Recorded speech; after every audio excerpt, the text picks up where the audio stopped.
जय माता दी। आइए जानते हैं दीपावली 2025 में धनतेरस के समय कैसे पूजा करेंगे। दीपावली का ये पहला दिन है जहाँ पर आप दीपावली की पूजा करेंगे, वहीं पर आप पहले दिन धनतेरस की पूजा करेंगे। धनतेरस में पूजा होती है धन्वंतरी भगवान जो कि आयुर्वेद के देवता है। साथ के साथ कुबेर जी महाराज की साथ साथ गणेश जी की भी पूजा होती है। आप जहाँ पर भी पूजा करेंगे पहले वहाँ पर जल का छिड़काव करेंगे। एक लाल या फिर पीले रंग के कपड़ा बिछा करके चौकी को स्थापना करेंगे। वहीं गणपति जी की जिसकी रोज पूजा करते हैं वही मूर्ति प्रतिमा वहाँ पर रखें। साथ के साथ धन्वंतरी भगवान जो कि आपको पता ही है आयुर्वेद के देवता है, वो भी श्री नारायण के ही स्वरूप है। धन्वंतरी भगवान की अगर आपके पास मूर्ति नहीं है तो आप यहाँ पर एक सुपारी भी ले सकते हैं। उनको चावल या फिर गेहूं की आसन देकर उनको विराजमान कर सकते हैं। अगर आपके पास कुबेर भगवान है या फिर यहाँ पर आपके पास कुबेर यंत्र है तो आप वो भी वहाँ पर रख सकते हैं, और नहीं है तो आप इन्हें भी सुपारी का बना करके स्थापित कर सकते हैं। नहीं तो श्री नारायण की मूर्ति भी आप यहाँ पर रख सकते हैं। सबसे पहले ओम श्री कुबेराय नमः,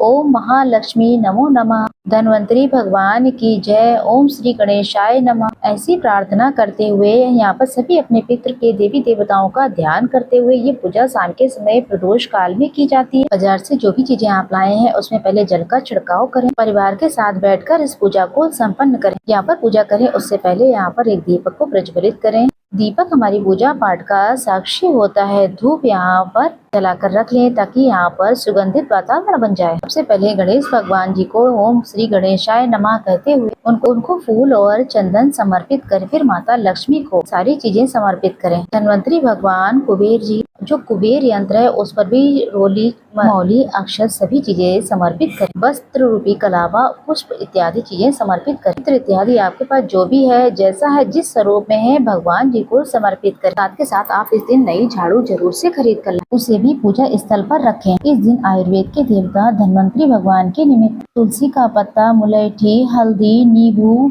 नीम, एलोवेरा, लौंग, इलायची, ये जो भी आयुर्वेद से संबंधित चीजें हैं वो यहाँ पर सारी चीजें रखें एक थाली में। उन्हें धन्वंतरी भगवान के समक्ष प्रस्तुत करें। बाद में अगर आप इन्हें काम में लेते हैं तो ये सारी चीजें अभिमंत्रित हो जाती हैं और रोग मुक्ति में सहायक होती हैं। अब यहाँ पर आप सभी ओम महालक्ष्मी नमो नमः कहते हुए जो आपके पास झाड़ू है उसका पूजन करेंगे। तो ये धन्वंतरी जी की पूजा जब करेंगे यानी कि धनतेरस पर, उस दिन भी झाड़ू की पूजा करेंगे और दीपावली वाले दिन भी करेंगे।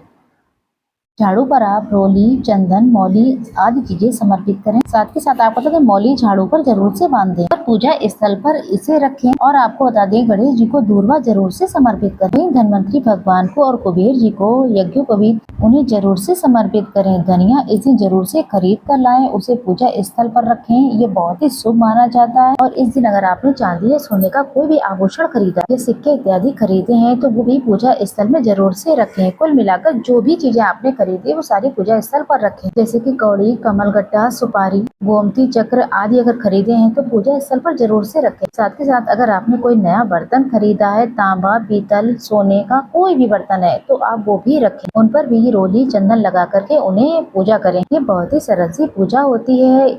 ऐसा करने से घर में अन्न धन के भंडार भर जाते हैं। इस तरीके से आप साधारण तरीके से पूजा करें। उसके बाद यहाँ पर आप भोग भी लगाएं। सबसे पहले गणेश जी को, माता लक्ष्मी को, जो भी आपने घर में व्यवस्था की है तो उन चीजों का आप भोग लगाएं। अगर खीर बनाया है, मिठाई है, सिंगाड़े माता लक्ष्मी को बहुत प्रिय हैं, मौसमी फल इस समय जो अनार, केला जो भी है इस समय आप उनका भोग लगा सकते हैं। इस दिन त्रयोदशी है, 13 दीपकों का दान किया जाता है। दीपक पहले ही एक दिन पहले साफ सुथरा कर लें, भिगो लें। साथ ही साथ इस दिन चौमुखा दीपक भी लगाया जाता है। वो देवताओं के नहीं बल्कि यम देवता के निमित्त होता है। साथ के साथ यहाँ पर पूजा संपन्न के बाद यहाँ पर गणेश जी की आरती करें। साथ के साथ महालक्ष्मी की जो आरती होती है वो भी करें।